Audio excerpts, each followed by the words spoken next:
Kemudian ia membawa aku kembali ke pintu bait suci, dan sungguh ada air keluar dari bawah ambang pintu bait suci itu dan mengalir menuju ke timur.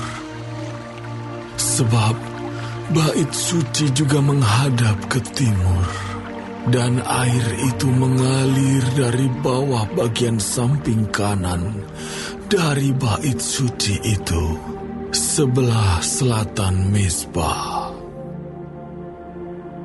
Lalu diiringnya aku keluar melalui pintu gerbang utara, dan dibawanya aku berkeliling dari luar menuju pintu gerbang luar yang menghadap ke timur.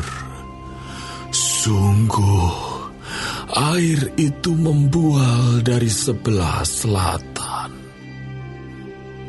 Sedang orang itu pergi ke arah timur dan memegang tali pengukur di tangannya. Ia mengukur 1000 hasta dan menyuruh aku masuk dalam air itu. Maka dalamnya sampai di pergelangan kaki. Ia mengukur 1000 hasta lagi dan menyuruh aku masuk sekali lagi dalam air itu. Sekarang sudah sampai di lutut. Kemudian ia mengukur 1000 hasta lagi dan menyuruh aku ketiga kalinya masuk ke dalam air itu. Sekarang sudah sampai di pinggang. Sekali lagi ia mengukur 1000 hasta lagi. Sekarang air itu sudah menjadi sungai, di mana aku tidak dapat berjalan lagi. Sebab air itu sudah meninggi sehingga orang dapat berenang. Suatu sungai yang tidak dapat diseberangi lagi. Lalu ia berkata kepadaku, "Sudahkah engkau lihat, hai anak manusia?" Kemudian ia membawa aku kembali menyusur tepi sungai. Dalam perjalanan pulang, sungguh sepanjang tepi sungai itu ada amat banyak pohon di sebelah sini dan di sebelah sana. Ia berkata kepadaku, "Sungai ini mengalir menuju wilayah timur dan menurun ke Araba Yordan dan bermuara di Laut Asin, air yang mengandung banyak garam, dan air itu menjadi tawar. Sehingga kemana saja sungai itu mengalir, segala makhluk hidup yang berkeriapan di sana akan hidup. Ikan-ikan akan menjadi sangat banyak, sebab kemana saja air itu sampai, air laut di situ menjadi tawar, dan kemana saja sungai itu mengalir, semuanya di sana hidup. Maka penangkap-penangkap ikan penuh sepanjang tepinya, mulai dari En-Gedi sampai En-Eglaim. Daerah itu menjadi penjemuran pukat, dan di sungai itu ada berjenis-jenis ikan, seperti ikan-ikan di laut besar, sangat banyak. Tetapi rawa-rawanya dan paya-payanya tidak menjadi tawar. Itu menjadi tempat mengambil garam.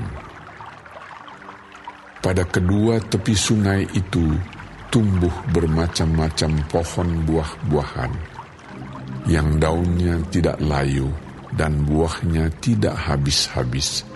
Tiap bulan ada lagi buahnya yang baru, sebab pohon-pohon itu mendapat air dari tempat kudus itu. Buahnya menjadi makanan dan daunnya menjadi obat.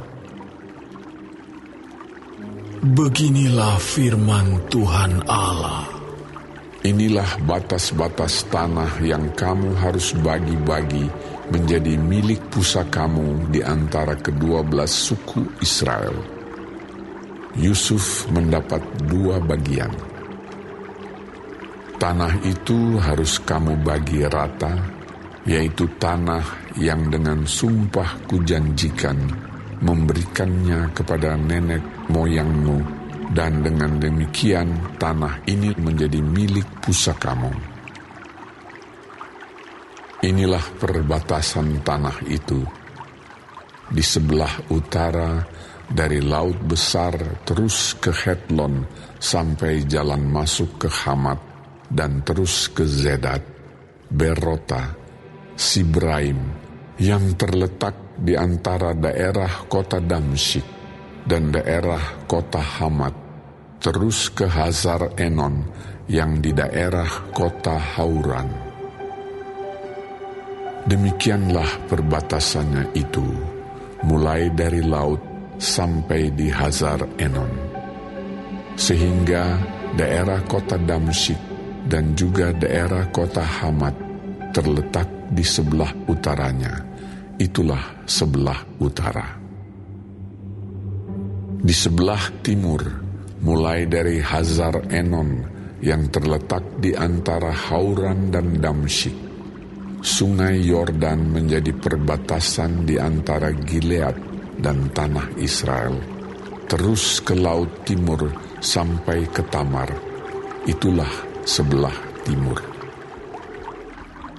Di sebelah selatan, perbatasan mulai dari Tamar sampai mata air Meriba, dekat Kadesh, terus ke sungai Mesir, terus ke Laut Besar.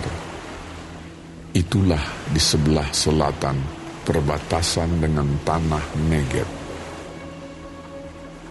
Di sebelah barat Laut Besar merupakan perbatasan sampai tempat jalan masuk ke Hamat.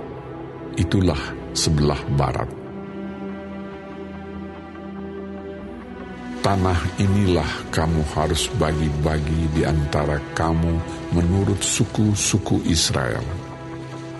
Dan kamu harus membagi-baginya menjadi milik pusaka di antara kamu dan di antara orang-orang asing yang tinggal di antara kamu, yang melahirkan anak di tengah-tengahmu, dan mereka harus kamu anggap sama seperti orang Israel asli.